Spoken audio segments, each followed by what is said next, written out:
Dalam nama Bapa dan Putra dan Roh Kudus. Amin. Allah Bapa di surga, Engkau memberikan kepada kami tugas perutusan, tugas misi untuk bermanfaat bagi dunia, bagi orang-orang di sekitar kami. Bukan karena kehendak kami, tapi kehendak-Mu dalam diri kami.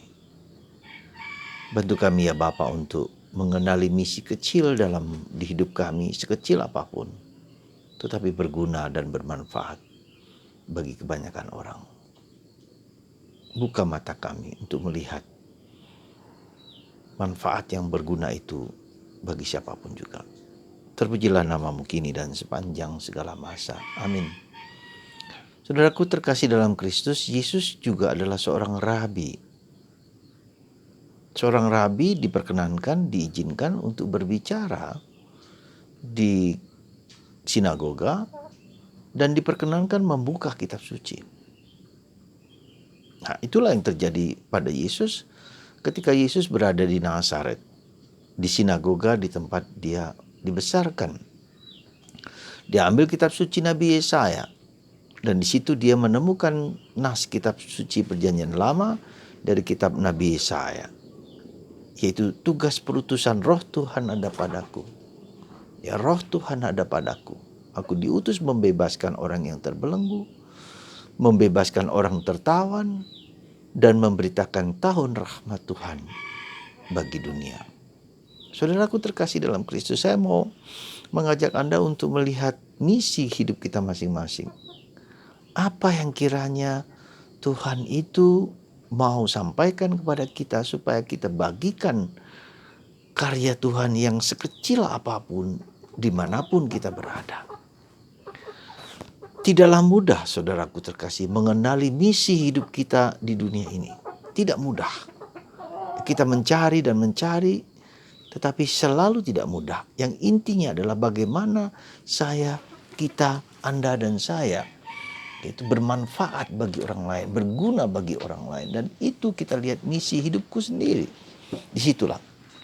Nah, yang pertama apa yang kita lihat pelajari dari bacaan hari ini, yaitu Yesus mengatakan Roh Tuhan ada padaku.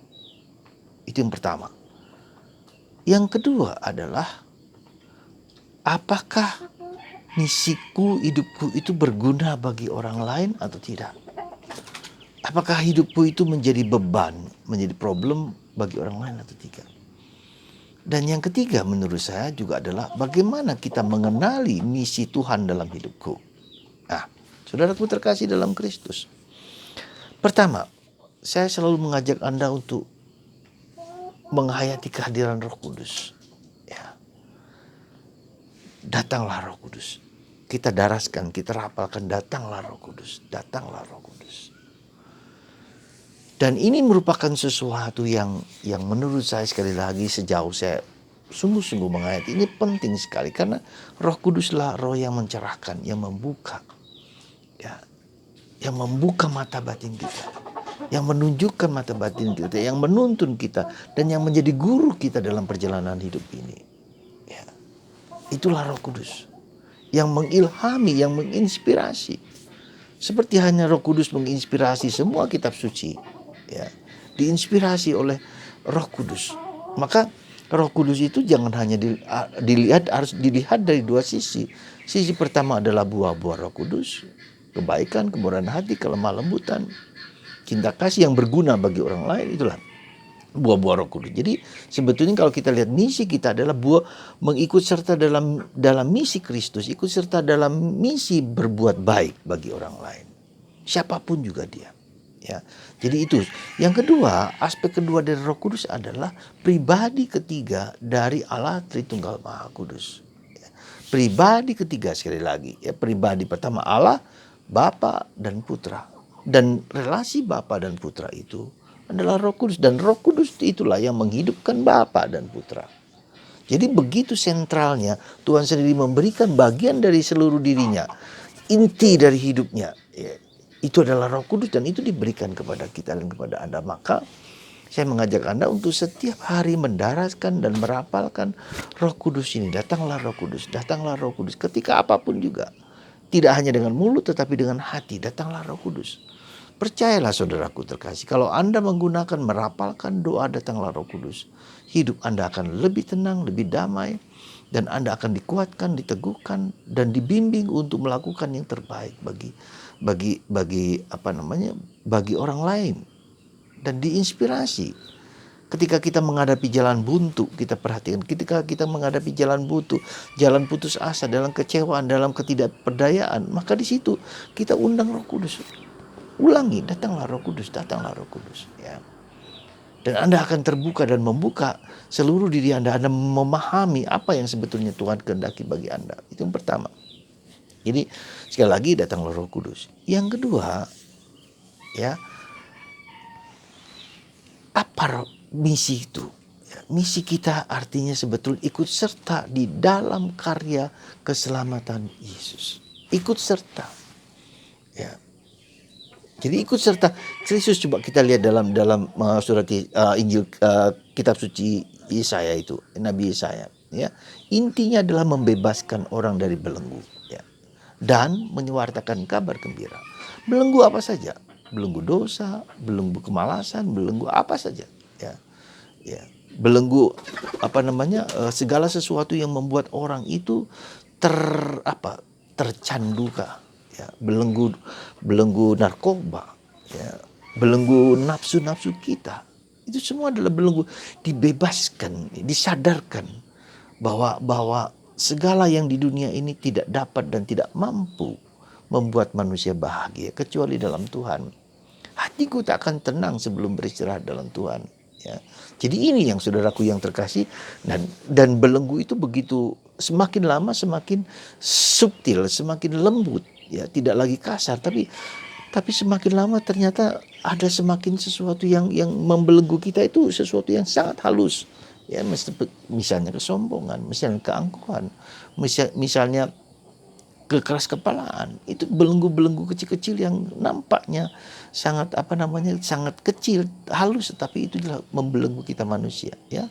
Jadi coba, apa yang bermanfaat bagi kita? Nah, bagaimana caranya kita mengenali, ya, misi hidup kita? Salah satunya adalah, coba, derita apa yang Anda alami sekarang?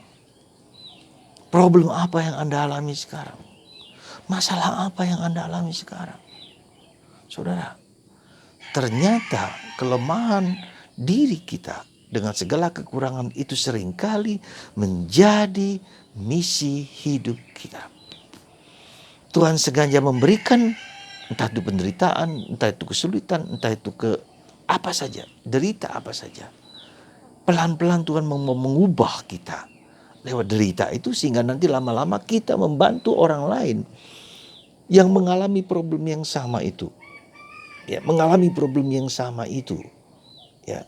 Nah, itulah karena kita sudah tahu, karena kita sudah dididik oleh Tuhan bagaimana mengatasi problem itu. Maka ketika orang itu datang kepada kita itu, dan orang yang datang kepada kita itu seringkali, saudaraku, lucunya adalah apa? Yang datang kepada kita itu adalah magnetik dari apa yang daya tarik yang saya alami itu. Orang itu menarik datang kepada saya, kepada kita. Nah, justru itu loh. Jadi sesuatu yang indah, yang menarik bagi kita adalah bahwa justru di saat-saat seperti kita mengalami derita itu, dan kalau derita, kesulitan, masalah itu kita terima dengan penuh syukur, dengan penuh kegembiraan, dengan penuh keikhlasan, itu akan menjadi misi passion hidup kita sehari-hari. Percayalah saudaraku terkasih, ya. Ketika orang menemukan itu, nah disitulah dia bergulat dan dia bisa melepaskan segala-galanya. Ketika Tuhan mengajak dia membuka matanya, Roh Kudus membuka matanya untuk menjalankan apa yang menjadi kehendak Tuhan. Saudara, mari, saudaraku terkasih, Tuhan memberikan talenta. Talenta itu bukan hanya skill, bukan hanya kemampuan, tapi hidupku ini adalah talenta. Ya, dengan segala seluruh diri kita, termasuk skill, termasuk kepandaian, termasuk keahlian, termasuk kehadiran. Ya. Dan saya salah satu contoh misalnya, ya, contoh konkret, ya, bagaimana kita semua menemukan panggilan Tuhan. Di Prancis, ya, ada seseorang yang sudah siap untuk menikah, tetapi kemudian tiba-tiba dia sakit. Ya. Apa yang terjadi kemudian? Justru di dalam sakitnya itu dan mengerikan dia.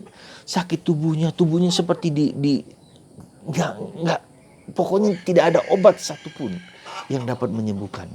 Lama-lama dia mulai menyadari ternyata saudara, Tuhan memakai penderitaan hidupnya itu. Ya, ya. Tuhan memakai penderitaan hidupnya itu untuk mewartakan apa yang menjadi kehendak Tuhan. Bayangkan dia hanya bisa tidur di tempat tidur. Tetapi pengalaman iman, pengalaman batinnya, ya, sampai kemudian dia dibimbing oleh seseorang pastor dan melakukan karyanya justru dalam penderitaan itu. Bayangkan saudara, ya. Dan orang datang kepada dia justru ketika dia tidak bisa tidur, ketika dia tidak bisa makan, bahkan tidak makan, tidak minum, dan hanya makan dari tubuh Kristus. Bayangkan, hosti Kristus itu dia makan hanya itu. Tapi luar biasa. Penderitaan itu membuat dia berkarya begitu luas. Bahkan dia mendirikan dalam tanda petik, ya, menginspirasi orang untuk mendirikan suatu rumah retret, untuk sekolah orang-orang disable dan seterusnya. Coba bayangkan saudara. Nah, bagaimana Tuhan memberikan misi kepadaku? Seringkali justru lewat penderitaan. Justru lewat salib yang sedang kita jalani itu. Ya. Kita lihat sebentar, misalnya Santa Monica kemarin yang kita rayakan. Justru lewat penderitaan dia 30 tahun menderita. Justru disitulah Tuhan membuka wawasan bahwa Tuhan memakai dia. Demikian juga Santo Agustinus. Kita perhatikan, kita lihat. Jalan yang kacau balau seperti itu. Dan dia telah menginspirasi begitu banyak orang. Ya. Begitu banyak orang diinspirasi oleh kenakalannya, oleh kecerdasannya. Ya. Dan dia apa menjadi pengalamanku, terlambat aku mencintaimu, ya Tuhan. Coba bayangkan saudara. Nah, jadi sekali lagi bagaimana kita menemukan misi hidup kita, misi yang Tuhan dalam diri kita. Cobalah lihat, terimalah penderitaan, terimalah kesulitan, terimalah masalah yang sedang kita hadapi.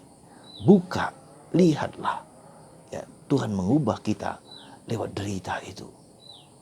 Semoga mata Anda terbuka dan siap sedia menerima segala sesuatu yang sulit sekalipun, segala sesuatu salib sekalipun.